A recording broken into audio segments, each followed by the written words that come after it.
Imaginez une créature qui mesure plus de 7 mètres de long, qui pèse autant qu'un cheval de trait, qui se déplace en silence sur des pattes musculeuses, le corps bas, la langue bifide goûtant l'air chaud d'une forêt australienne vieille de 40 000 ans.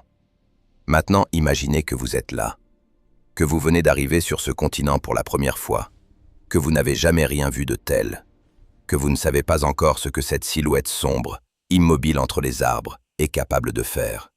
Ce n'est pas un dinosaure, ce n'est pas une créature de science-fiction, c'est un varan, le plus grand lézard qui ait jamais marché sur Terre. Et il a regardé les premiers humains d'Australie dans les yeux.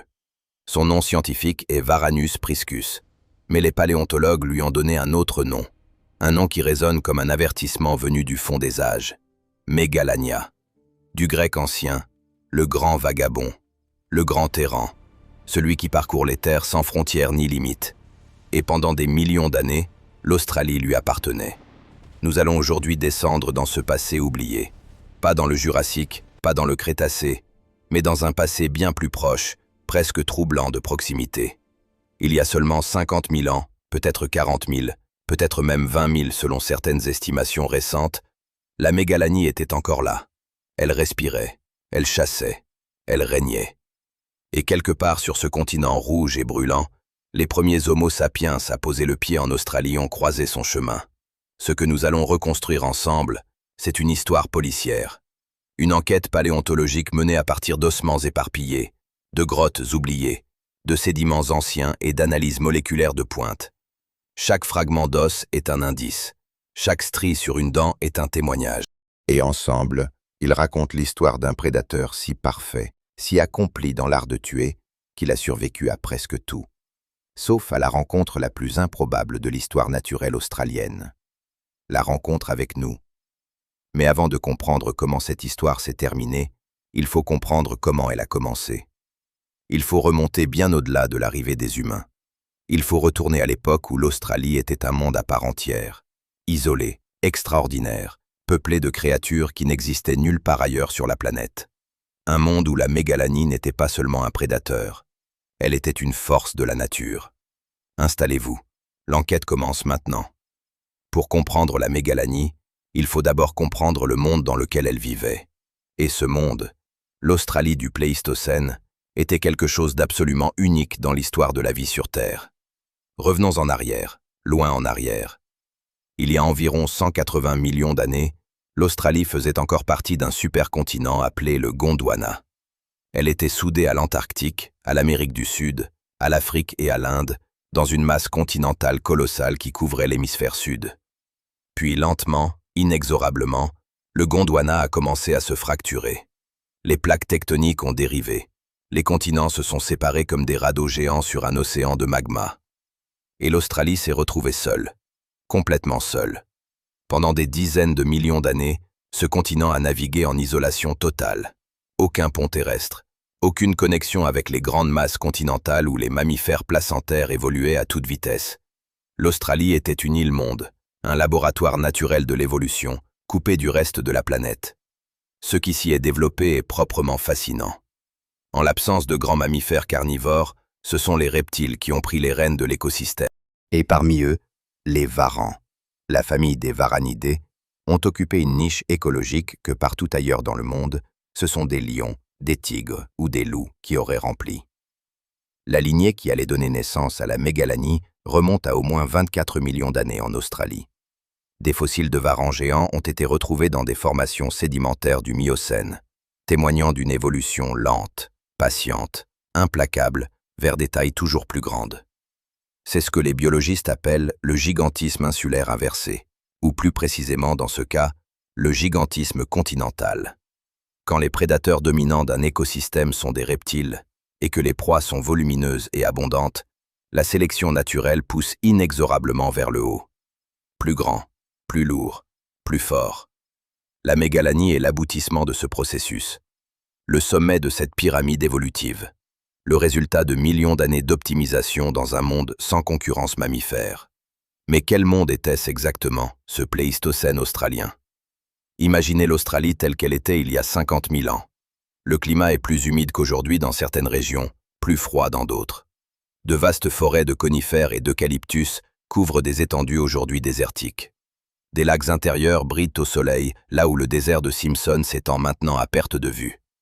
Et partout, une faune d'une richesse extraordinaire peuple ces paysages. C'est l'époque de la mégafaune australienne. Un terme scientifique sobre pour désigner quelque chose d'absolument spectaculaire. Il y avait le diprotodon, un marsupial herbivore de la taille d'un rhinocéros, pesant jusqu'à 2 tonnes 700 kg, le plus grand marsupial ayant jamais existé. Imaginez un wombat de la taille d'une voiture familiale. Imaginez des troupeaux de ces créatures massives se déplaçant à travers les plaines australiennes, leurs pas faisant vibrer le sol. Il y avait le procoptodon, un kangourou géant atteignant 2,50 m de hauteur, les bras longs et puissants, le visage court et plat comme un bulldog. Rien à voir avec les kangourous que nous connaissons aujourd'hui. Il y avait le palorqueste, une créature si étrange que les premiers paléontologues qui ont trouvé ses restes pensaient avoir affaire à un tapir géant. En réalité, c'était un marsupial aux griffes puissantes et probablement à la longue langue préhensile, capable de déraciner des arbustes entiers. Il y avait le thylacoleo, le lion marsupial, un prédateur de 160 kg aux dents tranchantes comme des lames de rasoir et aux griffes rétractiles, capable de grimper aux arbres et de tuer des proies 2 fois plus lourdes que lui. Sa force de morsure relative était la plus puissante de tout mammifère ayant jamais existé, selon une étude biomécanicale publiée dans le Journal of Zoology. Et dominant tout ce monde extraordinaire, au sommet absolu de la chaîne alimentaire, il y avait la mégalanie. Dans cet écosystème, elle était ce que le lion est à la savane africaine, ce que le tigre était aux forêts d'Asie, mais en plus grand, en plus lourd, en plus ancien. Elle était là depuis si longtemps que sa présence était inscrite dans chaque comportement de chaque proie, dans chaque évolution de chaque espèce australienne. Des millions d'années de coévolution avaient façonné tout un monde autour de ce prédateur. Les diprotodons avaient développé des sens aiguisés. Les kangourous géants avaient perfectionné leur vitesse. Même le thylacoleo, lui-même un redoutable chasseur, avait probablement adapté ses habitudes pour éviter les zones de chasse de la mégalanie. Tout tournait autour d'elle. Tout était organisé en fonction de sa présence. C'est dans ce monde-là qu'il faut replacer la mégalanie pour vraiment comprendre ce qu'elle représentait.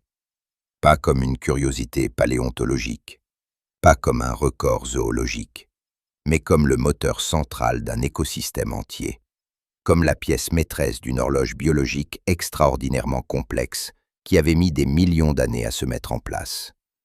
Et puis, quelque chose est arrivé. Quelque chose qui allait tout changer. Mais avant d'en parler, il faut d'abord regarder la mégalanie elle-même, de près, très près. Il faut comprendre ce qu'était vraiment cette créature, ce que cachaient ses os, ce que révèlent ses dents, ce que trahissent les traces qu'elle a laissées dans la roche. Parce que la mégalanie est aussi, et peut-être surtout, une énigme paléontologique. Un puzzle dont certaines pièces manquent encore. Et les questions qu'elle pose aux chercheurs sont aussi fascinantes que les réponses qu'ils ont déjà trouvées. Voici le problème avec la mégalanie. Le problème fondamental, celui qui hante les paléontologues depuis que les premiers ossements ont été décrits au XIXe siècle. Nous n'avons jamais trouvé un squelette complet, pas un seul, nulle part. Tout ce que nous savons de cette créature, chaque estimation de taille, chaque calcul de masse, chaque reconstruction de son apparence, repose sur des fragments. Des vertèbres isolées, des griffes éparpillées, des mâchoires incomplètes, des dents retrouvées seules dans des sédiments anciens, loin de tout autre reste. C'est comme essayer de reconstruire un Boeing 747 à partir de quelques boulons et d'un morceau de fuselage. Et pourtant, les paléontologues l'ont fait. Grâce à des outils qui n'existaient pas il y a 30 ans. La modélisation informatique, le scanner CT, l'analyse comparative de l'ADN, la morphométrie géométrique, ils ont réussi à donner corps à cette créature fantôme, à lui redonner une silhouette, une masse, une mécanique. Ce qu'ils ont reconstruit est proprement stupéfiant. Commençons par la taille. Et c'est précisément là que commence le débat scientifique le plus vif autour de la mégalanie. Le varan de Komodo, son plus proche parent vivant, atteint en moyenne 2,70 m de longueur pour un poids d'environ 70 kg. C'est déjà un prédateur impressionnant. C'est déjà quelque chose qui vous donne envie de reculer de plusieurs pas quand vous le voyez pour la première fois. Maintenant prenez ce varan et multipliée. Les premières estimations publiées au XXe siècle, basées sur des comparaisons directes avec le varan de Komodo, plaçaient la mégalanie entre 5,50 m et 7 mètres de longueur. Certains chercheurs, dont le paléontologue australien Ralph Molnar, qui a consacré une grande partie de sa carrière à l'étude de cette espèce, ont proposé des individus pouvant atteindre 7 mètres de long pour un poids estimé entre 330 et 620 kg. 620 kg. C'est le poids d'un lion de mer adulte. C'est plus lourd que la plupart des chevaux. C'est une masse qui, se déplaçant à basse hauteur sur 4 pattes musculeuses, génère une présence physique absolument terrifiante. Mais d'autres chercheurs sont allés encore plus loin. En 2002, une étude publiée dans le Journal of Herpetology par Stephen Vrow de l'Université de Sydney a proposé des estimations nettement plus élevées. En utilisant des méthodes de mise à l'échelle basées sur les proportions des os retrouvés, Vrow a suggéré que certains individus pouvaient peser jusqu'à 1 tonne 900 kg, presque 2 tonnes.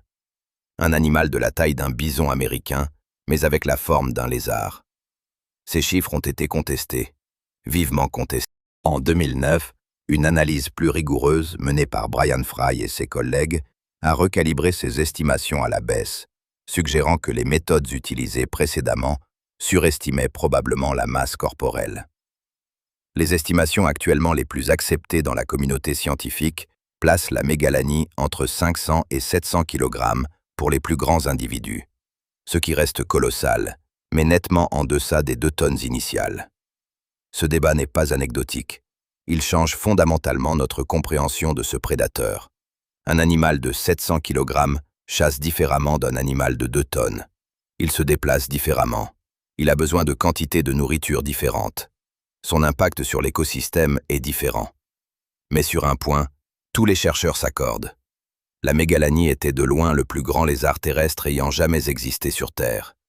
Aucune discussion possible sur ce point. Aucune autre espèce ne l'approche même de loin.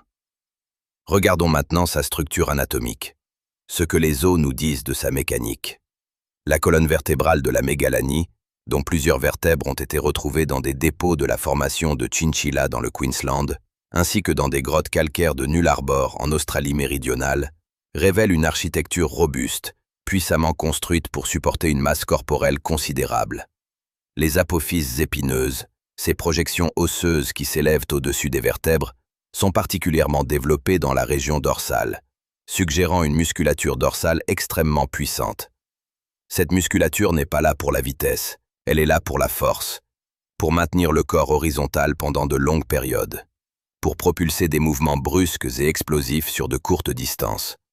Parce que la mégalanie n'était probablement pas un coureur, pas au sens où nous l'entendons. Les varans géants modernes, comme le varan de Komodo, peuvent atteindre des pointes de vitesse de 20 km/h sur de très courtes distances. Pour la mégalanie, les estimations biomécaniques suggèrent une vitesse maximale comparable, peut-être légèrement inférieure compte tenu de sa masse, entre 15 et 20 km/h en sprint court. Ce n'est pas la vitesse qui faisait d'elle une tueuse, c'est autre chose. C'est quelque chose de bien plus sophistiqué. Regardons les dents. Les dents de la mégalanie sont parmi les éléments les mieux conservés de son anatomie. On en a retrouvé des dizaines, dans des états de préservation remarquables, dans des sites répartis à travers toute l'Australie méridionale et orientale. Et ces dents sont extraordinaires. Elles sont latéralement comprimées, aplaties sur les côtés, avec des bords dentelés qui ressemblent à une lame de scie. La même architecture que l'on retrouve chez les grands varans carnivores, mais à une échelle bien supérieure. La couronne dentaire de certains spécimens dépasse 3 cm de hauteur, et la racine en dessous peut être encore plus longue. Ces dents ne sont pas faites pour broyer, elles ne sont pas faites pour écraser, elles sont faites pour couper, pour trancher, pour sectionner les tissus avec une efficacité redoutable. Mais les dents ne sont qu'une partie de l'histoire, une partie seulement. Parce qu'en 2009, une équipe dirigée par Brian Fry à l'Université de Melbourne a publié dans la revue Nature une découverte qui a complètement transformé notre compréhension non seulement de la mégalanie, mais de toute la famille des varans. Ils ont découvert que le varan de Komodo, le cousin vivant le plus proche de la mégalanie, produisait du venin. Pendant des décennies, la science avait expliqué la dangerosité mortelle de la morsure du varan de Komodo par les bactéries pathogènes présentes dans sa bouche. Une morsure de Komodo, selon cette théorie, entraînait une infection foudroyante qui tuait la proie en quelques jours. C'était une explication propre, une explication logique, une explication que tout le monde acceptait. Elle était fausse. L'étude de Fry et ses collègues a montré que les varans de Komodo possèdent des glandes à venin dans leur mâchoire inférieure qui sécrètent des composés anticoagulants, des substances qui empêchent le sang de coaguler. Quand le Komodo mord une proie, ce venin pénètre dans la plaie et déclenche une hémorragie incontrôlable. La proie ne meurt pas d'infection. Elle meurt d'une hémorragie interne progressive, affaiblie, incapable de fuir, pendant que le prédateur la suit patiemment.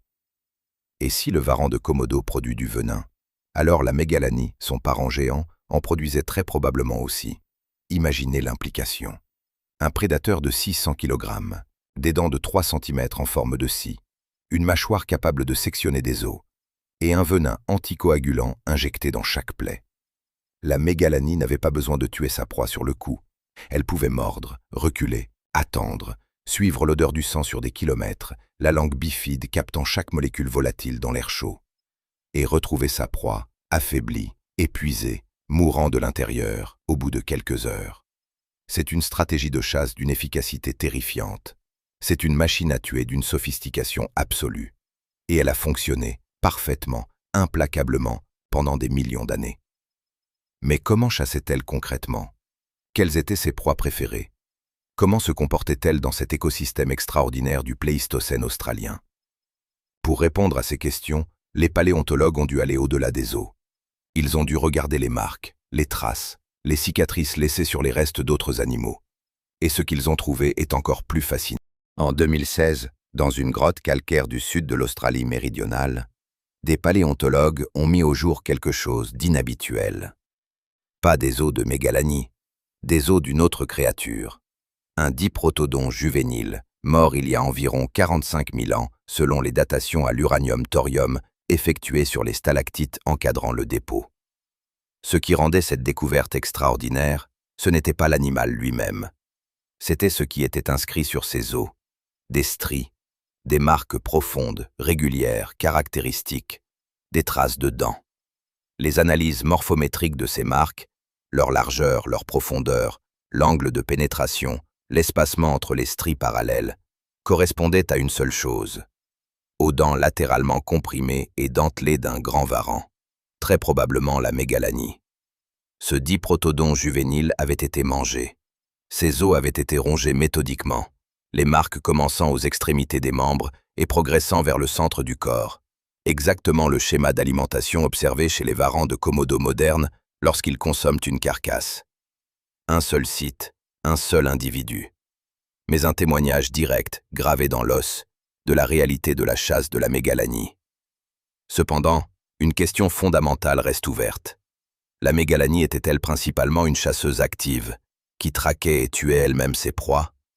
Ou était-elle avant tout une charognarde opportuniste, comme le sont en partie les varans de Komodo modernes, qui se nourrissaient de carcasses abandonnées ou volaient les proies d'autres prédateurs? La réponse est probablement quelque part entre les deux. Et pour la trouver, il faut regarder du côté de la biologie comparée. Le varan de Komodo nous offre le modèle le plus proche disponible. Et ce que l'observation de terrain nous enseigne sur le Komodo est révélateur.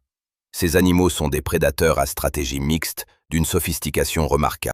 Ils chassent activement les jeunes cerfs, les sangliers, les chèvres et même les buffles adultes. Mais ils ne refusent jamais une carcasse. Ils peuvent sentir l'odeur d'un animal mort à une distance pouvant dépasser 9 km, grâce à leur organe de Jacobson, cette structure sensorielle dans le palais qui analyse les molécules odorantes captées par la langue bifide. Pour la mégalanie, avec un organe de Jacobson proportionnellement similaire, mais dans un corps bien plus grand, la portée sensorielle était probablement encore supérieure. Dans les plaines ouvertes et les forêts claires du Pléistocène australien, elle pouvait potentiellement détecter une carcasse ou une proie blessée à des distances considérables. Mais revenons à la chasse active, parce que c'est là que la question devient vraiment intéressante. Les proies disponibles dans l'Australie du Pléistocène étaient pour la plupart des animaux extrêmement massifs. Le diprotodon adulte pesait jusqu'à 2,7 kg. Le procoptodon géant dépassait les 240 kg. Même les wombats géants de l'époque, le Phascolonus, atteignaient des tailles imposantes. Comment un prédateur, même de 600 kg, s'attaquait-il à des proies aussi volumineuses? La réponse réside dans la combinaison de 3 facteurs. Le premier, nous l'avons déjà évoqué, le venin anticoagulant. Le second, la puissance de morsure. Les calculs biomécaniques effectués par une équipe de l'Université de New South Wales, en se basant sur la morphologie des mâchoires et des muscles temporaux de la mégalanie, suggèrent une force de morsure pouvant atteindre entre 2000 et 2500 newtons en pression statique. Ce n'est pas la force de morsure la plus élevée du monde animal préhistorique.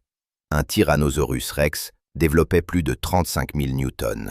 Mais rapportée à la morphologie des dents en lame de scie, cette force était suffisante pour sectionner les tendons, les artères et les tissus mous des membres d'un diprotodon. Une morsure bien placée sur le jarret ou l'arrière de la cuisse pouvait suffire. Une morsure, du venin et la patience. Le troisième facteur est le plus sous-estimé de tous, le comportement thermorégulateur. La mégalanie était un ectotherme, un animal à sang froid, dont la température corporelle dépendait de l'environnement extérieur. Pendant des décennies, on a considéré cela comme une faiblesse. Les ectothermes sont lents par temps froid, dépendant de la chaleur, moins endurants que le mammifère à sang chaud. Mais cette vision est en train de changer radicalement. Des recherches récentes sur les grands varans, notamment une étude publiée dans le Journal of Experimental Biology en 2019, ont montré que les grands varans maintiennent des températures corporelles fonctionnelles bien plus stables qu'on ne le pensait, grâce à leur masse corporelle qui agit comme un tampon thermique. Plus un varan est grand, moins les fluctuations de température extérieure l'affectent. Ce phénomène s'appelle l'inertie thermique ou gigantothermie. Pour la mégalanie, avec sa masse considérable, cela signifiait une stabilité thermique relative qui lui permettait de rester fonctionnelle dans une gamme de températures bien plus large que ses cousins plus petits.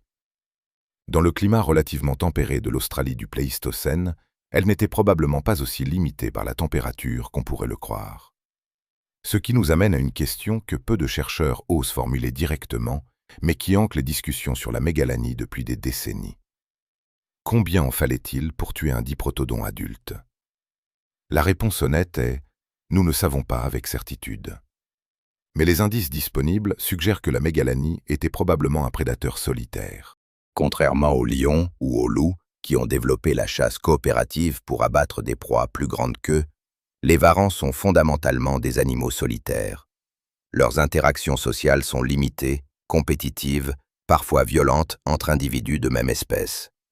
Ce qui signifie que la mégalanie chassait seule, qu'elle tuait seule, qu'elle dépendait de sa propre force, de son propre venin, de sa propre patience, et probablement qu'elle ciblait en priorité les jeunes, les malades, les vieux, les individus en marge du troupeau, les diprotodons isolés, les procoptodons qui s'éloignaient trop loin des leurs.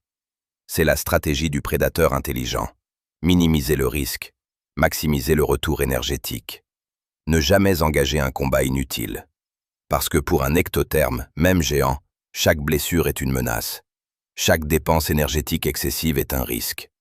La mégalanie n'avait aucune raison de s'attaquer frontalement à un diprotodon adulte en parfaite santé quand des proies plus accessibles étaient disponibles. Mais voilà ce qui nous amène à la question qui change tout. La question qui donne à toute cette histoire une dimension différente, plus immédiate, plus troublante. Qu'est-ce qui se passe quand une nouvelle proie apparaît soudainement dans l'environnement de la mégalanie? Une proie qu'elle n'a jamais vue. Une proie qui ne connaît pas ses stratégies.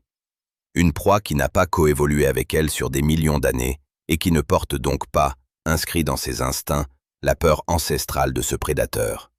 Qu'est-ce qui se passe quand Homo sapiens débarque en Australie pour la première fois? Il y a environ 50 000 ans, quelque chose d'extraordinaire s'est produit sur les côtes nord de l'Australie. Des êtres humains ont posé le pied sur ce continent pour la première fois. Ce n'était pas une invasion. Ce n'était pas une migration organisée. C'était probablement un groupe de quelques dizaines d'individus, peut-être moins, traversant les détroits peu profonds qui séparaient alors l'Australie de ce que nous appelons aujourd'hui l'Indonésie. Le niveau des mers était plus bas d'environ 50 mètres à cette époque, rendant certains passages maritimes suffisamment étroits pour être franchis sur des embarcations rudimentaires, des radeaux de fortune, des pirogues creusées dans des troncs d'arbres. Ces premiers Australiens appartenaient à Homo sapiens, notre espèce. nos ancêtres directs. Ils portaient avec eux le feu, des outils en pierre taillée, une culture, des langues, des connaissances accumulées sur des dizaines de milliers d'années de vie en Afrique et en Asie du Sud. Ils avaient déjà traversé des déserts brûlants, des forêts tropicales impénétrables, des montagnes glaciales. Ils avaient survécu à des prédateurs redoutables, des grands félins, des hyènes géantes, des crocodiles. Mais ils n'avaient jamais rien vu de comparable à ce qui les attendait en Australie. Ce continent était un monde entièrement neuf, une faune entièrement neuve. Des créatures dont aucun récit, aucune mémoire culturelle, aucun instinct hérité ne leur avait appris à se méfier. Et au cœur de cette faune inconnue, silencieux, patient, invisible jusqu'au dernier moment, la mégalanie. Pour comprendre ce que cette rencontre a pu signifier, il faut d'abord comprendre quelque chose d'essentiel sur la psychologie des grands prédateurs face à une nouvelle proie. Les biologistes appellent cela la naïveté prédateur-proie. C'est un phénomène bien documenté dans l'écologie moderne. Quand deux espèces qui n'ont jamais coévolué se rencontrent pour la première fois, les comportements de fuite et d'évitement n'existent pas encore. Les oiseaux des îles Galapagos ne fuyaient pas les premiers marins européens parce qu'ils n'avaient jamais développé la peur de... Les dodos de l'île Maurice marchaient droit vers leurs prédateurs humains parce qu'aucune mémoire évolutive ne leur avait appris le danger. Ce phénomène fonctionne dans les deux sens. La mégalanie n'avait jamais rencontré Homo sapiens. Elle ne savait pas ce qu'était un humain. Elle ne savait pas que cette créature bipède, relativement petite, relativement lente, pouvait être dangereuse. Pour elle, un humain était probablement ce qu'un cerf est pour un varan de Komodo qui ne l'a jamais vu. Une proie potentielle d'une taille gérable, sans mécanisme de défense évident, sans odeur familière associée à un danger. De l'autre côté, les premiers humains arrivant en Australie ne savaient pas non plus ce qu'était la mégalanie. Ils avaient de l'expérience avec les grands reptiles. Les crocodiles d'Asie du Sud-Est étaient bien connus de leurs ancêtres. Mais un varan terrestre de 600 kg, capable de se déplacer sur des pattes musculeuses à travers une forêt d'eucalyptus, avec une langue qui goûte l'air à la recherche de leur odeur depuis des kilomètres, ça, ils ne le connaissaient pas. La question qui obsède les paléoanthropologues depuis des décennies est simple dans sa formulation, vertigineuse dans ses implications. Combien d'humains la mégalanie a-t-elle tué? Nous n'avons pas de réponse directe. Pas de fossiles humains portant des marques de dents de varan géants. Pas de scène de chasse figée dans la roche. L'absence de preuve directe n'est pas une preuve d'absence. C'est simplement le reflet de la rareté extraordinaire des conditions de fossilisation. Mais nous avons des indices indirects, mais parlants. Le premier indice vient de la démographie des premières populations humaines en Australie. Les études génétiques des populations aborigènes actuelles, notamment une analyse publiée dans Science en 2019, basée sur le séquençage de l'ADN de 190 individus, représentant 45 groupes linguistiques différents, suggèrent que la population fondatrice de l'Australie était extraordinairement petite. Quelques centaines d'individus au maximum, peut-être beaucoup moins. Une population aussi réduite était extrêmement vulnérable. La perte de même quelques individus adultes en âge de reproduire pouvait avoir des conséquences démographiques considérables. Dans ce contexte, une prédation régulière par la mégalanie, même si elle ne concernait que quelques individus par génération, représentait une pression de sélection significative. Le deuxième indice vient de la mythologie. Les traditions orales des peuples aborigènes australiens sont parmi les plus anciennes du monde. Des études récentes, notamment les travaux du chercheur Patrick Nunn de l'Université de la Sunshine Coast, ont montré que certains récits de la mythologie aborigène préservent des mémoires d'événements géologiques datant de plus de 10 000 ans. Des descriptions précises de la montée des eaux à la fin de la dernière période glaciaire. Des récits d'îles englouties qui correspondent à des topographies côtières aujourd'hui submergées. Si la mémoire orale peut conserver des informations géologiques sur 10 000 ans, qu'a-t-elle retenu des rencontres avec la mégalanie? Dans plusieurs traditions culturelles aborigènes, on retrouve des descriptions d'un grand lézard monstrueux, un être gigantesque, rampant, chasseur d'hommes. Dans la tradition du peuple Adnyamathanha d'Australie méridionale, il existe un être appelé le Gouranda, une créature reptilienne géante qui habitait les plaines et chassait les humains. Les descriptions morphologiques de cet être correspondent de manière troublante à un grand varan. Dans d'autres traditions, des peintures rupestres représentent des lézards d'une taille démesurée, avec des proportions qui dépassent de loin tout varan vivant actuellement en Australie.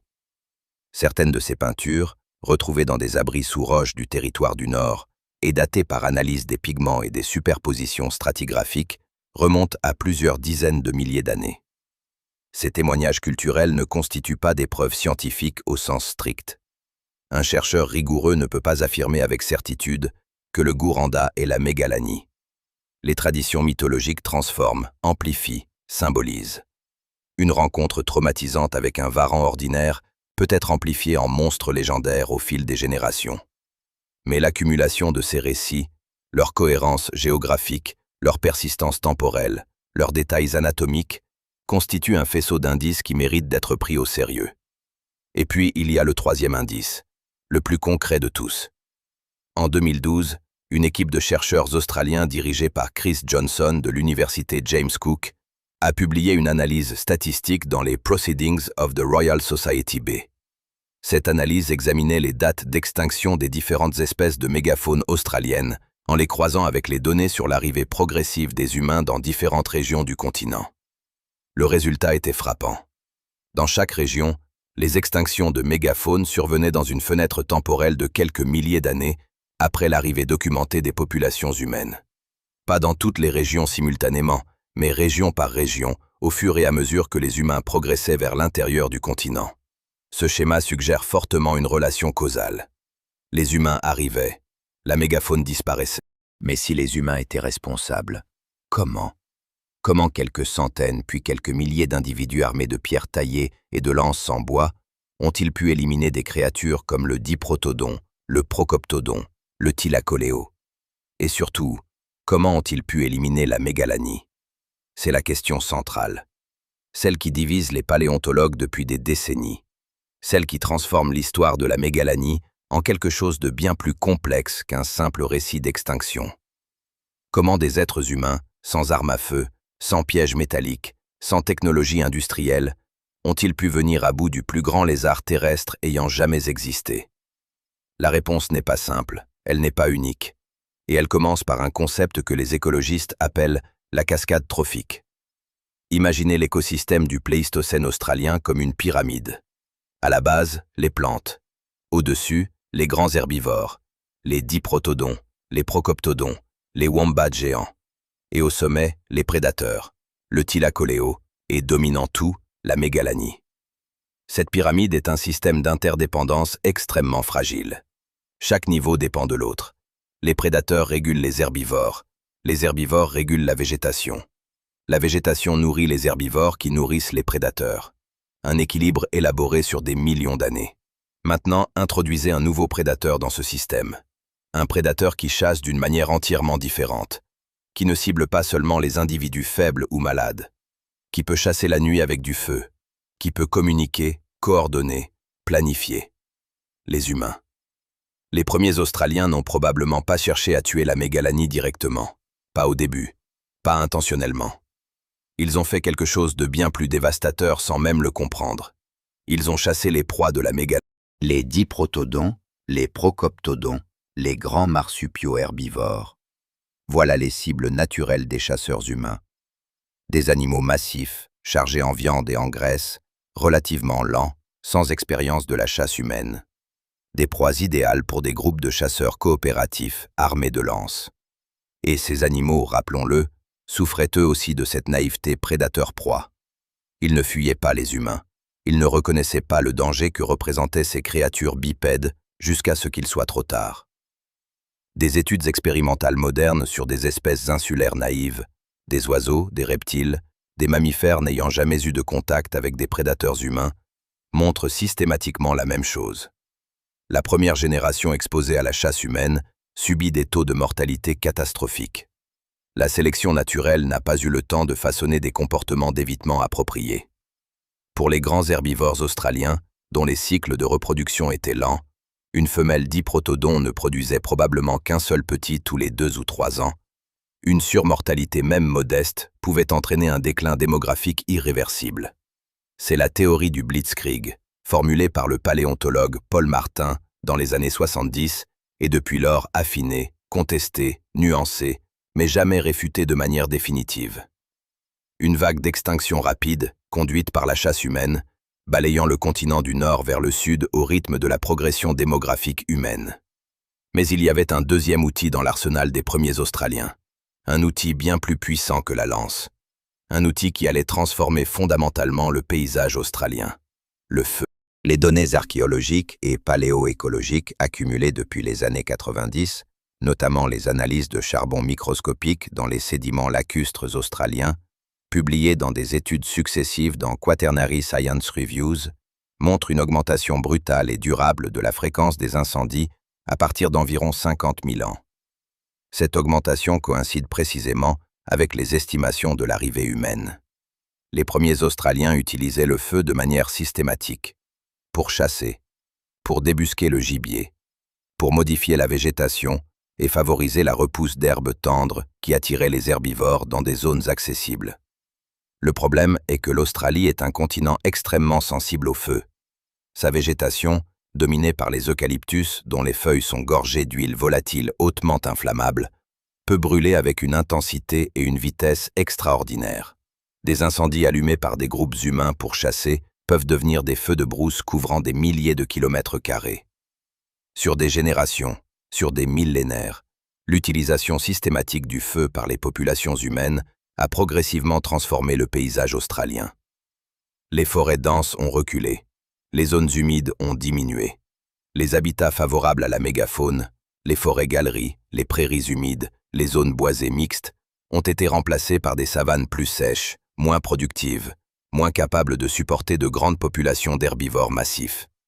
C'est ce que le paléoécologue Gifford Miller de l'Université du Colorado a mis en évidence dans une étude marquante publiée dans Science en 2005.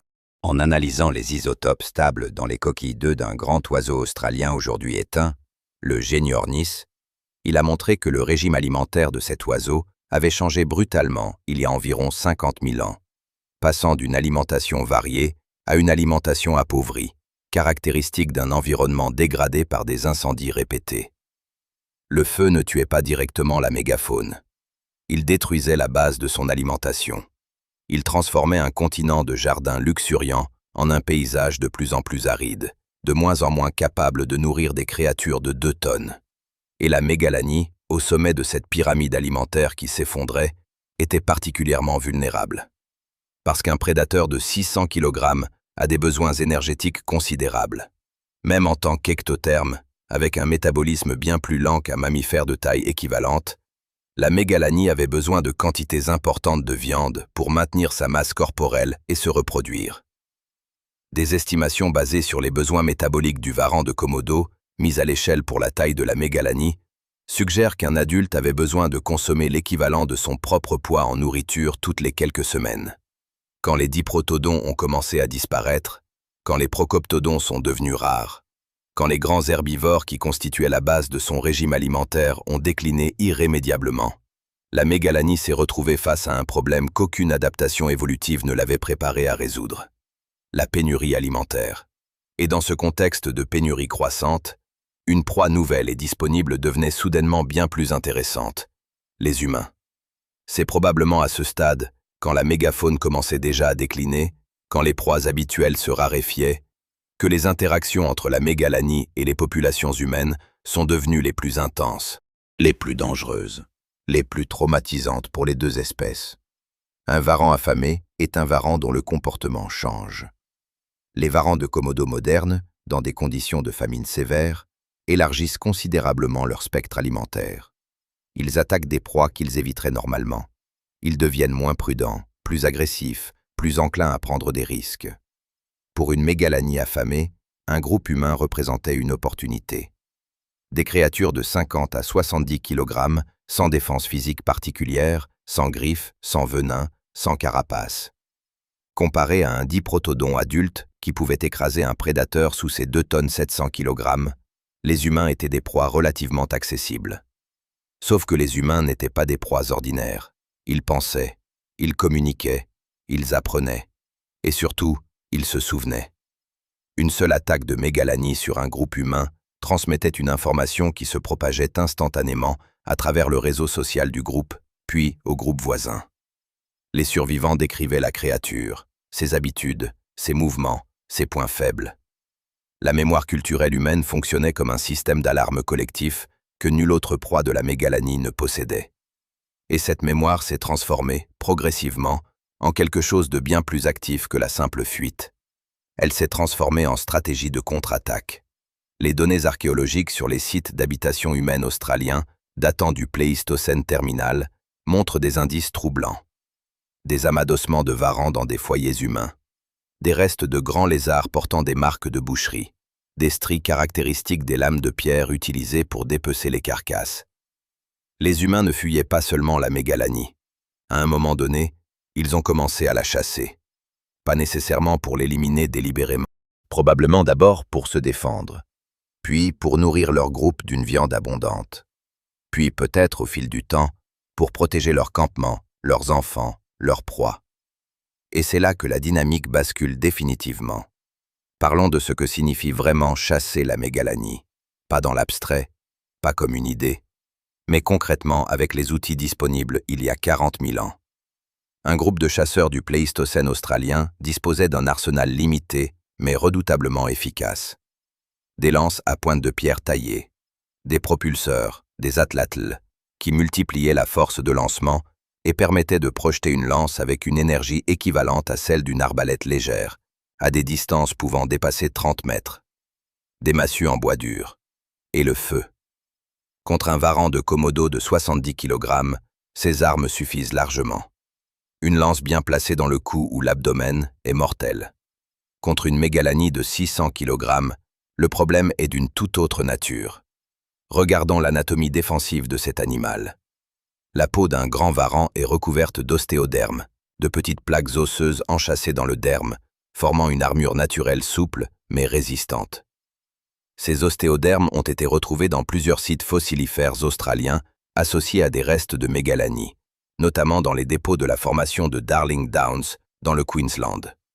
Ils étaient plus développés que chez la plupart des varans modernes, suggérant une protection cutanée significative contre les blessures superficielles. Une lance lancée à distance pouvait pénétrer cette armure, mais pénétrer n'est pas la même chose que tuer. Et un varan blessé est une créature particulièrement dangereuse.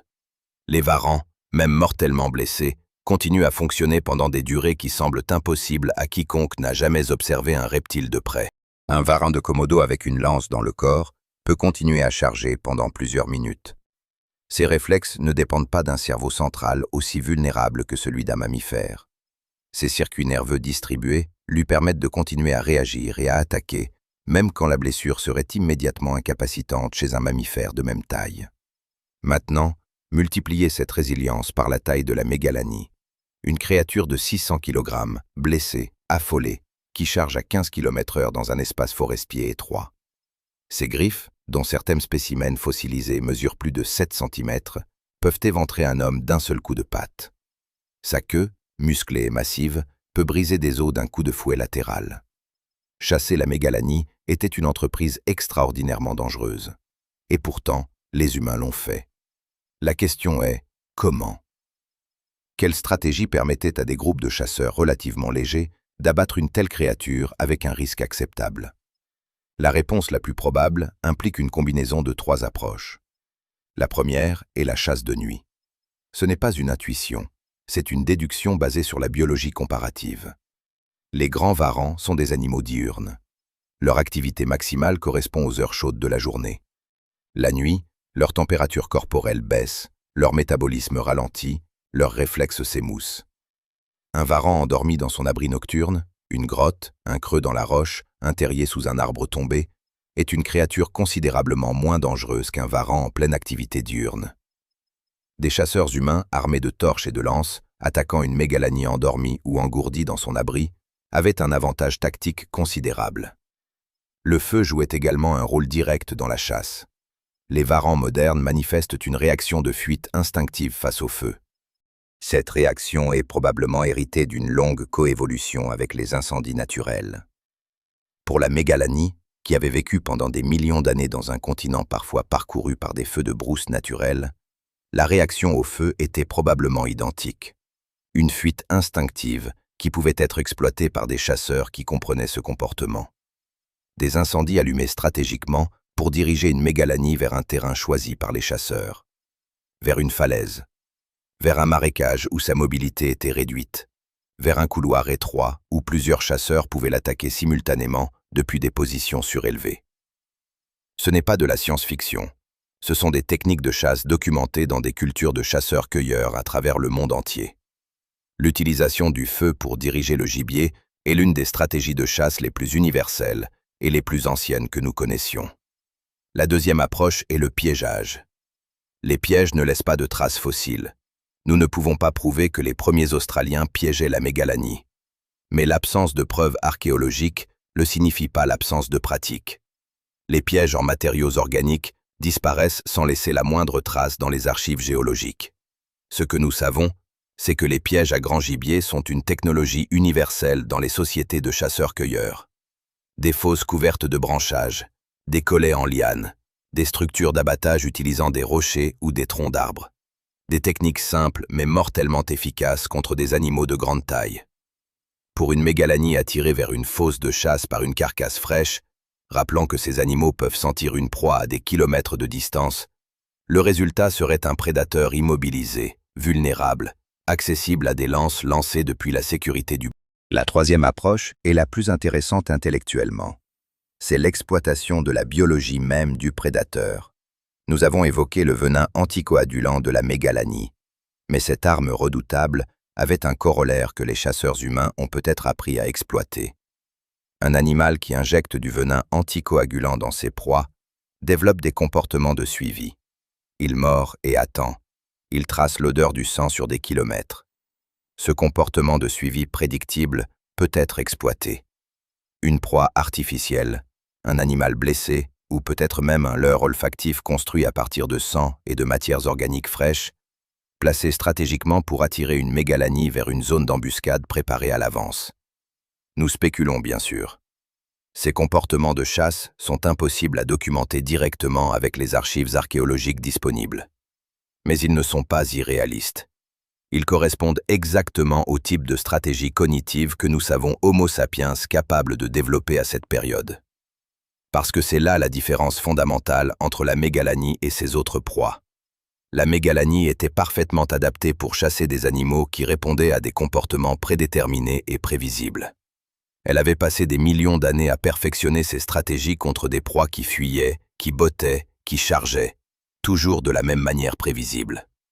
Les humains ne se comportaient pas de manière prévisible. Ils apprenaient, ils adaptaient, ils transmettaient leurs connaissances. Chaque génération savait ce que la précédente avait découvert sur les habitudes de la mégalanie, ses itinéraires, ses refuges nocturnes, ses réactions au feu. Et la mégalanie, elle, n'apprenait pas. Pas de cette manière. Ses réponses comportementales étaient largement instinctives, façonnées par des millions d'années d'évolution dans un environnement sans Homo sapiens. Elle n'avait aucun mécanisme pour adapter ses stratégies de chasse en temps réel face à un prédateur qui changeait constamment de tactique. C'est l'asymétrie fondamentale de cette confrontation. D'un côté, une machine biologique parfaite, optimisée sur des millions d'années, mais rigide. De l'autre, une créature physiquement bien plus faible, mais dotée d'une flexibilité comportementale sans équivalent dans le règne animal. Et cette asymétrie avait des conséquences démographiques directes. La mégalanie se reproduisait lentement. Comme tous les grands reptiles, elle atteignait la maturité sexuelle tardivement, probablement pas avant l'âge de 7 à 10 ans pour les femelles, par analogie avec les grands varans modernes. Elle pondait des œufs, probablement entre 12 et 25 par couvée selon les estimations basées sur la comparaison avec le varan de Komodo. Mais le taux de survie des jeunes était probablement bas dans un environnement compétitif. Dans des conditions normales, ce taux de reproduction lent était suffisant pour maintenir des populations stables. La mégalanie n'avait pas besoin de se reproduire rapidement parce qu'elle n'avait pas de prédateurs naturels. Rien ne tuait les adultes, rien jusqu'à présent. Maintenant, introduisait une mortalité adulte même faible. Quelques individus tués par an par des chasseurs humains sur l'ensemble du continent. Ce n'est pas beaucoup en termes absolus, mais pour une espèce dont les femelles adultes ne produisent des jeunes viables que tous les 2 ou 3 ans, une augmentation même légère de la mortalité adulte peut faire basculer une population de la stabilité vers le déclin. C'est ce que les modèles démographiques développés pour étudier l'extinction de la mégafaune australienne notamment ceux publiés par Barry Brook et ses collègues à l'université d'Adélaïde, suggèrent de manière convergente. La chasse n'avait pas besoin d'être intensive pour être efficace. Elle n'avait pas besoin d'éliminer des milliers d'individus. Il suffisait de maintenir une légère pression supplémentaire sur des populations déjà fragilisées par la dégradation de leurs proies et de leurs habitats. La combinaison était mortelle. La destruction des proies par la chasse humaine, la dégradation des habitats par les incendies répétés, et une mortalité adulte directe, même faible, due aux affrontements avec les humains. 3 pressions simultanées sur une espèce à reproduction lente, sans aucune expérience évolutive de ce type de menace combinée. Le résultat était inévitable. Il était juste une question de temps. Mais quand exactement la mégalanie a-t-elle disparu, et comment le savons-nous? C'est là que l'enquête paléontologique devient particulièrement complexe et particulièrement fascinante. Quand exactement la mégalanie a-t-elle disparu? C'est une question qui semble simple. C'est une question qui ne l'est pas du tout. Pour dater l'extinction d'une espèce préhistorique, les paléontologues utilisent principalement la datation au radiocarbone, la mesure de la désintégration de l'isotope carbone 14 dans les matières organiques. Cette méthode est extrêmement fiable pour les matériaux datant de moins de 50 000 ans. Au-delà, les quantités résiduelles de carbone 14 deviennent trop faibles pour être mesurées avec précision. Et c'est précisément là que réside le problème avec la mégalanie. La grande majorité des ossements de mégalanie retrouvés à ce jour se situent exactement dans cette zone grise, entre 40 000 et 60 000 ans, à la limite de la résolution de la méthode au radiocarbone. Dans une fenêtre temporelle où les marges d'erreur s'élargissent considérablement et où les contaminations par des carbones plus récents peuvent fausser les résultats de manière significative. Le paléontologue Richard Roberts de l'université de Wollongong, l'un des spécialistes mondiaux de la datation de la mégafaune australienne, a consacré une grande partie de ses recherches à ce problème. Dans une série d'études publiées entre 2000 et 2015, son équipe a systématiquement retesté les datations existantes des sites fossilifères de mégalanie en utilisant des techniques de datation par luminescence optiquement stimulée, une méthode qui mesure la dernière exposition au rayonnement des sédiments entourant les fossiles, plutôt que le carbone organique des eaux eux-mêmes. Les résultats ont été troublants. Plusieurs sites qui avaient été précédemment datés d'environ 40 000 ans, plaçant la mégalanie en coexistence temporelle avec les premiers humains, ont été redatés à des périodes bien plus anciennes. 50 000 ans, 60 000 ans, parfois davantage. Cela ne signifie pas nécessairement que la mégalanie avait disparu avant l'arrivée des humains. Cela signifie que nos données de datation sont moins précises que nous le pensions. Que l'image que nous avons de la distribution temporelle de cette espèce est floue, incertaine, parsemée de lacunes que nous ne pouvons pas encore combler avec confiance. Mais il existe quelques sites exceptionnels qui ont fourni des dates plus solides. Le site de Cuddy Springs, dans la Nouvelle-Galles du Sud, est probablement le plus controversé et le plus important de tous les sites fossilifères de mégafaune australienne. Dans ce lac asséché, des fouilles menées depuis les années 90 par une équipe dirigée par Judith Field de l'Université de Sydney ont mis au jour quelque chose d'extraordinaire. Des couches sédimentaires contenant à la fois des ossements de mégafaune australienne et des artefacts humains, dans des strates datées d'environ 30 000 ans. Si ces datations sont correctes, elles impliquent une coexistence prolongée entre les humains et la mégafaune australienne, donc potentiellement la mégalanie, pendant 20 000 ans ou plus après l'arrivée humaine sur le continent. Ce serait une révision majeure du modèle du Blitzkrieg. Une coexistence de 20 000 ans ne ressemble pas à une élimination rapide par des chasseurs efficaces. Elle ressemble davantage à une dégradation lente et progressive, possiblement dominée par des facteurs climatiques et environnementaux plutôt que par la chasse directe. Mais ces datations sont contestées, vivement contestées. Roberts et ses collaborateurs ont publié des analyses remettant en question l'intégrité stratigraphique du site de Cuddy Springs, la possibilité que des eaux d'âges différents aient été mélangées par des processus géologiques, créant une fausse impression de coexistence, des os anciens enfouis dans des sédiments récents, des artefacts humains infiltrés dans des couches plus profondes par le biais de crues successives ou de bioturbation, le terme technique pour désigner le brassage des sédiments par des animaux fouisseurs, des racines d'arbres ou l'eau. Ce débat, Cuddy Springs et ses implications, est l'un des plus intenses de toute la paléontologie australienne. Il n'est pas résolu. 2 camps de chercheurs rigoureux s'appuyant sur les mêmes données mais les interprétant différemment, arrivent à des conclusions opposées sur la durée de la coexistence entre humains et mégafaune australienne. Et au cœur de ce débat se trouve la mégalanie. Parce que la date de son extinction n'est pas une question purement académique. Elle détermine si cette créature a vraiment regardé les premiers Australiens dans les yeux pendant des millénaires. Si elle a vraiment été une menace durable pour les populations humaines pendant des dizaines de générations. Si sa présence a vraiment façonné les cultures, les mythologies, les comportements de ces premiers habitants du continent. Ou si la rencontre a été brève, brutale et rapidement terminée. Les données les plus récentes penchent vers une extinction relativement rapide après l'arrivée humaine.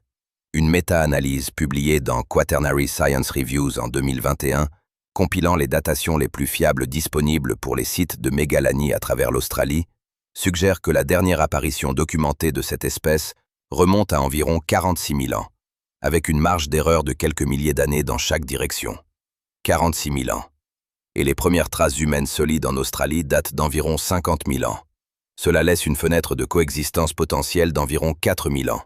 4 000 ans pendant lesquels Homo sapiens et Varanus priscus ont partagé le même continent, chassé les mêmes proies, dormi sous le même ciel étoilé australien. 4 000 ans pendant lesquels les humains ont appris à connaître ce prédateur, à le craindre, à l'éviter, et finalement peut-être à le chasser. 4 000 ans qui ont suffi.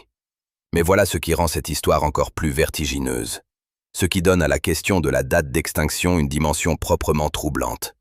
En 2002, le zoologue Freeman Freeman de l'Université d'Australie occidentale a compilé et analysé une série de rapports d'observation de grands varans inconnus dans les régions reculées de l'Australie intérieure. Des descriptions provenant de bushmen, de géologues, d'explorateurs, rapportant des rencontres avec des lézards géants, bien plus grands que tout varan actuellement connu en Australie, dans des zones peu explorées du désert occidental et de la péninsule du Cap York. Ces rapports ne constituent pas des preuves scientifiques. Ils sont anecdotiques, invérifiables, susceptibles d'être des exagérations ou des confusions avec le varan de Komodo ou les grands varans australiens actuels, comme le Varanus giganteus, qui peut lui-même atteindre 2 mètres de longueur. Mais ils ont alimenté une idée qui fascine autant qu'elle inquiète. L'idée que la mégalanie, ou quelque chose qui lui ressemble extraordinairement, pourrait encore exister dans les vastes étendues inexpliquées du continent australien. Les cryptozoologues ont saisi cette idée avec enthousiasme. La communauté scientifique l'a rejetée avec une fermeté équivalente. Un prédateur de 600 kg ne se cache pas dans un continent aussi bien parcouru et documenté que l'Australie moderne. Les populations animales de cette taille laissent des traces, des empreintes, des carcasses, des excréments, des observations répétées et documentées. Rien de tel n'existe pour une mégalanie survivante. Mais l'idée elle-même est révélatrice de quelque chose d'important. Elle révèle à quel point la mégalanie a laissé une empreinte profonde dans l'imaginaire humain. À quel point l'existence de ce prédateur, si récent à l'échelle géologique, si présent dans les traditions culturelles aborigènes, continue de résonner dans notre psychologie collective. Nous ne voulons pas que la mégalanie soit vraiment éteinte. Nous voulons qu'elle soit encore là, quelque part, dans les terres rouges et brûlantes de l'intérieur australien, invisible, patiente, la langue bifide goûtant l'air chaud d'un désert que personne n'a jamais vraiment cartographié. Cette résistance psychologique à l'acceptation de son extinction nous dit quelque chose d'essentiel sur notre rapport à ce prédateur, sur ce que représente la mégalanie dans l'histoire de notre espèce. Elle n'était pas seulement un animal, elle était une expérience fondatrice, un test de survie que nos ancêtres ont passé de justesse avec les seuls outils de leur intelligence.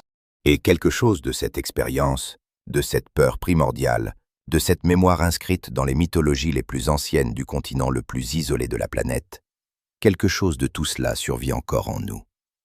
Que reste-t-il aujourd'hui de la mégalanie? La réponse à cette question est à la fois décevante et extraordinaire. Décevante parce que les restes physiques de cette créature sont rares, fragmentaires, dispersés aux 4 coins d'un continent immense. Extraordinaire parce que ce qui survit, dans les musées, dans les laboratoires, dans les gènes de ses descendants, dans les traditions des peuples qui ont vécu à ses côtés, est suffisant pour continuer à faire avancer la science. Commençons par les fossiles. Les collections les plus importantes de restes de mégalanie se trouvent au Muséum Victoria de Melbourne, au Queensland Museum de Brisbane et au South Australian Museum d'Adélaïde. Ces institutions conservent des centaines de fragments osseux, vertèbres, griffes, dents, fragments de mâchoires, ostéodermes, collectés au fil de plus d'un siècle et demi de fouilles paléontologiques à travers l'Australie. Le premier scientifique à avoir décrit officiellement la mégalanie était Richard Owen. Le même Richard Owen qui avait inventé le terme dinosaure en 1842. En 1859, Owen a décrit un grand varan éteint à partir de fragments osseux provenant des dépôts de Darling Downs dans le Queensland, lui donnant le nom de Megalania prisca. Le nom Megalania, du grec mégas, grand, et alénein, erré, était censé signifier le grand errant, l'animal qui parcourait de vastes territoires. Ironie de l'histoire, ce nom a été contesté sur le plan taxonomique pendant des décennies. La nomenclature zoologique impose des règles strictes sur la validité des noms d'espèces, et le statut de Megalania par rapport au genre Varanus a fait l'objet de débats formels dans la littérature scientifique pendant une bonne partie du XXe siècle. Aujourd'hui, le nom scientifique officiellement reconnu est Varanus priscus, le varan ancien, qui place explicitement la mégalanie dans le même genre que le varan de Komodo et les 70 autres espèces de varans vivants. Ce classement n'est pas anodin. Il signifie que la mégalanie n'était pas une créature à part, une aberration évolutive sans équivalent. Elle était un varan extraordinairement grand, extraordinairement puissant, extraordinairement perfectionné, mais un varan. Un membre d'une famille évolutive qui existe encore aujourd'hui, sur tous les continents sauf l'Antarctique et l'Europe. Et c'est là que la notion de descendance prend tout son sens. Le varan de Komodo, Varanus komodoensis, est le parent vivant le plus proche de la mégalanie. Ces deux espèces partagent un ancêtre commun dont les fossiles ont été retrouvés en Australie, ce qui suggère de manière fascinante que le varan de Komodo est lui-même originaire d'Australie. Que ce sont des populations de varans australiens qui ont migré vers les îles indonésiennes, Komodo, Flores, Rinca, Gilimotang, peut-être en traversant des détroits peu profonds lors de périodes de bas niveau marin au cours du Pléistocène.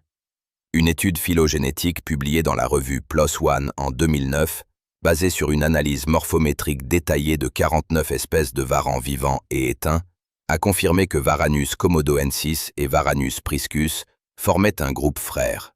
Deux branches issues du même tronc évolutif, séparées il y a environ 4 millions d'années, selon les estimations de l'horloge moléculaire.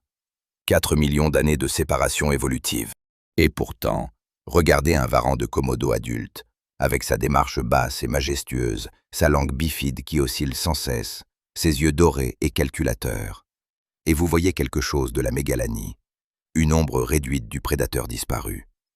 Un écho morphologique de ce qu'était autrefois le plus grand lézard de la planète.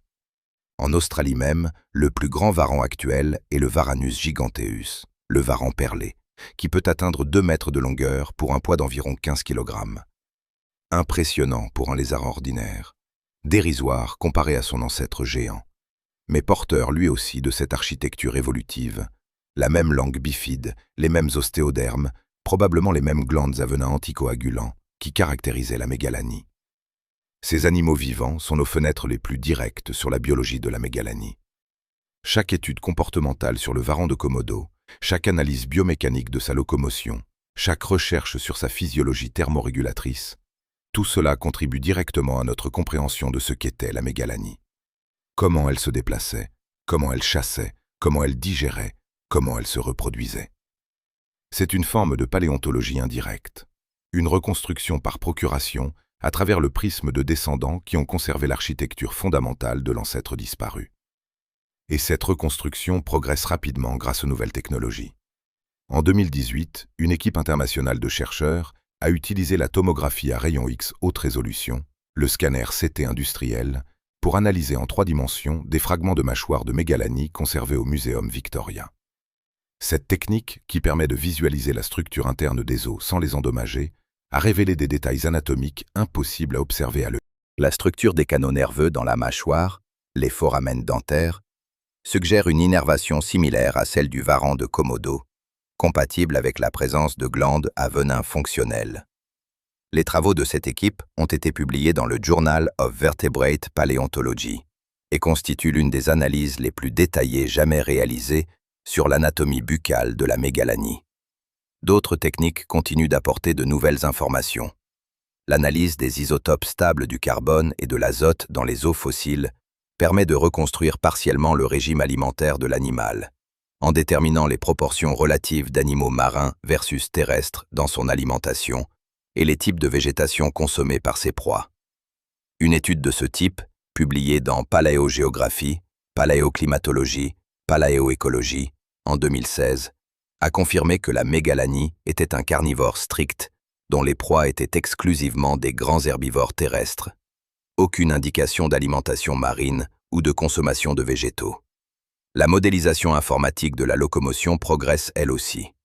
Des chercheurs de l'Université de Queensland travaillent actuellement sur des reconstructions biomécaniques en 3 dimensions de la mégalanie, basées sur des scans CT de ses vertèbres et de ses membres, en utilisant des algorithmes développés initialement pour l'industrie cinématographique dans la création d'effets visuels numériques. Ces modèles permettront d'estimer avec une précision bien supérieure aux méthodes précédentes la vitesse de déplacement maximale, le coût énergétique de la locomotion et les postures de chasse de cet animal. Mais au-delà des laboratoires et des musées, la mégalanie laisse une empreinte d'un autre type. Une empreinte dans la culture vivante des peuples qui partagèrent le continent avec elle. Les traditions des peuples aborigènes australiens constituent une ressource scientifique d'une valeur inestimable et encore insuffisamment exploitée. Pendant trop longtemps, la recherche paléontologique a traité ces traditions comme de simples curiosités folkloriques, des histoires intéressantes mais scientifiquement non pertinentes. Cette vision est en train de changer radicalement. Des collaborations récentes entre des paléontologues et des gardiens des traditions culturelles aborigènes ont permis d'identifier des sites fossilifères importants que les communautés locales connaissaient depuis des générations. Des endroits que les traditions orales décrivaient comme les lieux où vivaient ou mouraient de grandes créatures. Des endroits que les scientifiques occidentaux n'avaient jamais explorés parce qu'ils n'étaient pas répertoriés dans les bases de données géologiques standards. Dans plusieurs de ces sites, des fouilles préliminaires ont effectivement mis au jour des ossements de mégafaune, dont dans certains cas, des fragments attribués à la mégalanie. C'est une convergence extraordinaire. La mémoire culturelle humaine, transmise oralement sur des dizaines de milliers d'années, guidant la science moderne vers des preuves physiques de créatures disparues depuis 40 000 ans. Le savoir ancestral et la technologie contemporaine se rencontrant autour des ossements d'un prédateur commun. Cette convergence nous rappelle quelque chose d'essentiel que nous risquons d'oublier dans notre enthousiasme pour les scanners CT et les analyses isotopiques. La mégalanie n'était pas seulement un sujet d'étude scientifique, elle était une réalité vécue. Une présence concrète dans la vie quotidienne des premières populations humaines d'Australie. Une force qui a façonné leur comportement, leur stratégie de survie, leurs rites, leur mythologie. Ces 40 000 années de silence depuis sa disparition n'ont pas effacé cette empreinte. Elles l'ont seulement rendue moins visible, moins évidente, plus difficile à lire. Mais elle est là, dans les récits du Gouranda, dans les peintures rupestres aux proportions démesurées, dans les schémas comportementaux des populations humaines australiennes qui ont développé des stratégies de gestion du territoire et du feu extraordinairement sophistiquées. Des stratégies qui, vues rétrospectivement, semblent conçues non seulement pour chasser le gibier, mais pour modifier structurellement un environnement qui avait abrité un superprédateur pendant des millions d'années. La mégalanie a disparu, mais son ombre est restée longtemps après elle. Et peut-être est-elle encore là, d'une certaine manière, dans la prudence instinctive que nous ressentons face aux grands reptiles, dans la fascination mêlée d'horreur que provoquent les varans de Komodo chez les visiteurs des zoos du monde entier, dans le succès commercial inexplicable des films de monstres géants, dans cette certitude primitive, antérieure à toute éducation, que quelque chose de grand et de rampant et de patient nous regarde depuis les buissons. Ce n'est peut-être pas de l'imagination, c'est peut-être de la mémoire. Nous voici à la fin de notre enquête, mais avant de conclure, il faut poser la question que cette histoire pose inévitablement. La question qui transforme le récit de la mégalanie en quelque chose de bien plus grand qu'une simple histoire de prédateurs disparus. Qu'avons-nous fait? Pas au sens moral du terme, pas avec la culpabilité anachronique et absurde que certains projettent sur des populations préhistoriques qui n'avaient aucun moyen de comprendre les conséquences à long terme de leurs actions. mais au sens factuel, écologique, scientifique du terme. Les premiers Australiens ont débarqué sur un continent qui fonctionnait parfaitement depuis des dizaines de millions d'années. Un système d'une complexité extraordinaire, d'un équilibre remarquable, construit patiemment par l'évolution dans l'isolement le plus total. Et en l'espace de quelques milliers d'années, un clin d'œil à l'échelle géologique, ils ont déclenché la plus grande vague d'extinction que ce continent ait jamais connue, en dehors des catastrophes géologiques majeures. Plus de 50 espèces de mégafaunes australiennes ont disparu dans cette fenêtre temporelle. Le diprotodon, le procoptodon, le thylacoléo, la mégalanie, disparus, tous, pour ne plus jamais revenir. Ce n'est pas un jugement, c'est un constat. Et ce constat résonne avec une acuité particulière aujourd'hui, parce que nous assistons, en temps réel, à une vague d'extinction d'une ampleur comparable. La 6e extinction de masse dans l'histoire de la vie sur Terre. La première causée non pas par un astéroïde, non pas par une éruption volcanique cataclysmique, non pas par un refroidissement climatique brutal, mais par une seule espèce. La même espèce qui a regardé la mégalanie dans les yeux il y a 50 000 ans, nous. Il serait tentant de conclure sur une note de désespoir, de voir dans l'extinction de la mégalanie et de la mégafaune australienne une sorte de péché originel écologique, la première manifestation d'une tendance destructrice inscrite dans notre nature profonde. Mais ce serait une lecture trop simple et intellectuellement malhonnête, parce que l'histoire de la mégalanie est aussi l'histoire d'une adaptation extraordinaire.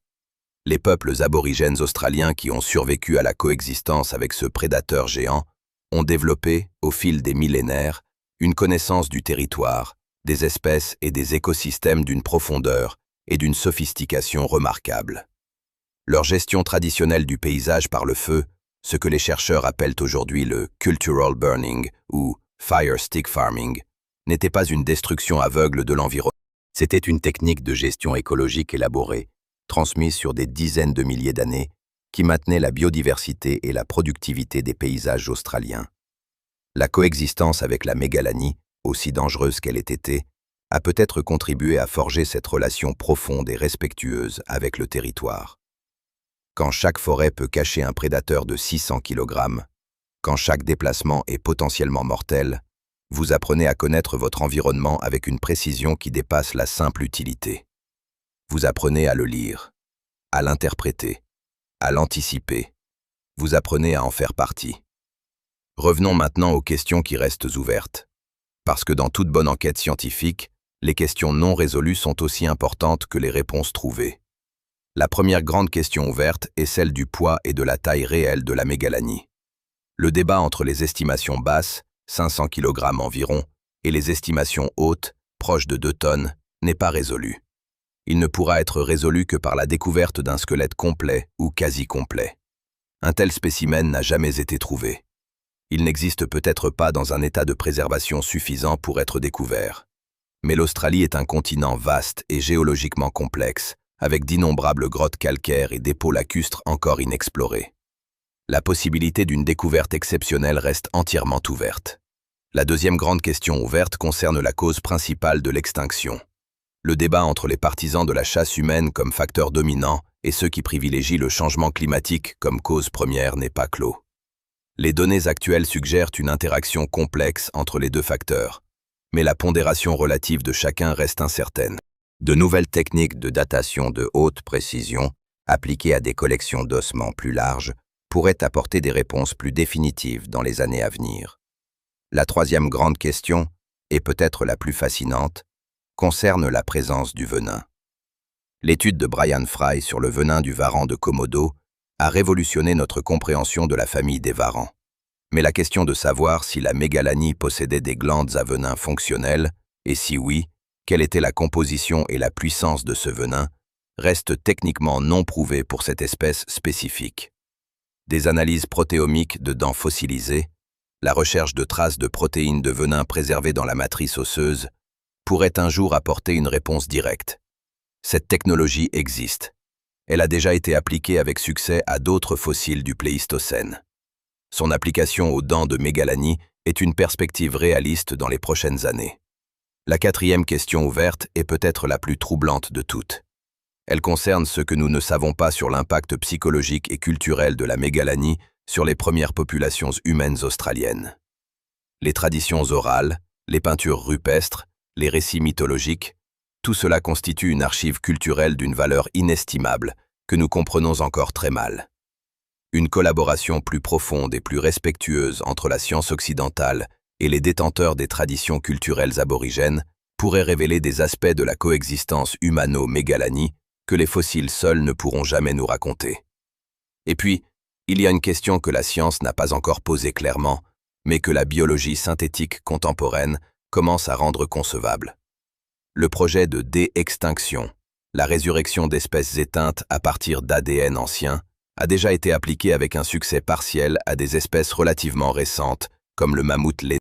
Des équipes comme Colossal Bioscience travaillent activement sur la reconstruction du génome de mammouths et sur leur insertion dans des éléphants modernes comme espèces porteuses. Pour la mégalanie, la situation est différente et bien plus complexe.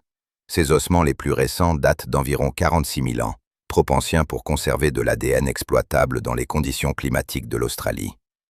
Les molécules d'ADN se dégradent rapidement dans les environnements chauds et humides, et l'Australie n'offre pas les conditions de congélation permanente qui ont préservé l'ADN des mammouths sibériens.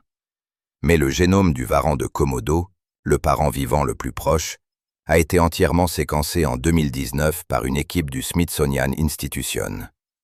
Et des techniques de modification génétique de plus en plus précises permettent théoriquement d'insérer des mutations spécifiques dans le génome d'une espèce existante pour la rapprocher d'une espèce disparue. Ce n'est pas de la science-fiction, c'est de la biologie de pointe dont les implications éthiques, écologiques et pratiques font l'objet de débats intenses dans la communauté scientifique. La résurrection de la mégalanie n'est pas pour demain, elle n'est peut-être pas pour jamais. Mais la question mérite d'être posée. Et la réponse, si elle vient un jour, ne sera pas seulement scientifique, elle sera profondément philosophique. Est-ce que nous le devrions ? Est-ce qu'un monde qui a perdu la mégalanie il y a 46 000 ans peut accueillir à nouveau un prédateur de 600 kg dans ses écosystèmes actuels? Les proies existent-elles encore? L'espace existe-t-il encore? Et surtout, avons-nous le droit de ramener une créature dans un monde que nous avons transformé au point de le rendre méconnaissable pour elle? Ces questions n'ont pas de réponse simple. Elles n'en auront peut-être jamais, mais elles nous ramènent à l'essentiel, à ce que l'histoire de la mégalanie nous dit vraiment. Elle nous dit que nous partageons cette planète avec une histoire extraordinaire. Une histoire de 4 milliards d'années de vie, de transformation, d'extinction et de renaissance. Une histoire dans laquelle notre propre espèce est arrivée très tard, à 2 secondes de minuit, si vous compressez toute l'histoire de la Terre en une seule journée, et a immédiatement commencé à transformer ce monde à une vitesse sans précédent. Elle nous dit que l'extinction n'est pas abstraite, elle n'est pas lointaine, elle n'est pas le propre des dinosaures du Crétacé ou des créatures marines de l'ère primaire. Elle s'est produite il y a 46 000 ans seulement, dans un continent que des êtres humains habitent encore aujourd'hui, avec des descendants culturels directs de ces premiers chasseurs qui portent encore dans leur tradition la mémoire de ce prédateur disparu. Elle nous dit que nous sommes capables d'une puissance destructrice que nous sous-estimons constamment. Que des groupes humains de quelques centaines d'individus, sans technologie industrielle, sans armes modernes, armés seulement de leur intelligence collective et de leur capacité d'adaptation, ont suffi à déstabiliser irrémédiablement un écosystème élaboré sur des millions d'années. Et elle nous dit, enfin, quelque chose sur ce que nous avons perdu. Pas seulement un animal, pas seulement une espèce parmi des milliers, mais une fenêtre sur un monde différent. Un monde où des créatures d'une taille et d'une puissance que nous peinons aujourd'hui à imaginer parcouraient librement des continents entiers. Un monde dont la richesse écologique dépassait de loin ce que nous avons hérité. Varanus priscus, la mégalanie, le grand errant. Il a parcouru l'Australie pendant des millions d'années. Il a regardé les premiers humains dans les... Il a disparu dans le silence des âges, laissant derrière lui des fragments d'os, des stries sur des carcasses, des échos dans des mythologies anciennes, et le souvenir lancinant de quelque chose de grand et de patient et d'irremplaçable. Quelque part dans le rouge profond de l'outback australien, dans une grotte calcaire que personne n'a encore ouverte, dans des sédiments que personne n'a encore fouillés, ces os attendant peut-être encore. Attendant qu'un paléontologue pose le genou sur la terre rouge et brûlante et commence à dépoussiérer, centimètre après centimètre, l'histoire la plus ancienne et la plus humaine qui soit, l'histoire d'une rencontre entre le plus grand prédateur que ce continent ait jamais porté et nous. Si cette histoire vous a fasciné autant qu'elle nous a fascinés, dites-le nous dans les commentaires. Quelle créature disparue voudriez-vous que nous explorions ensuite? Quel prédateur oublié mérite d'être exhumé de l'obscurité des temps? Nous lisons chacun de vos messages, et la prochaine enquête commence avec vous. Quelle créature disparue voudriez-vous que nous explorions ensuite? Quel prédateur oublié mérite d'être exhumé de l'obscurité des temps? Nous lisons chacun de vos messages, et la prochaine enquête commence avec vous.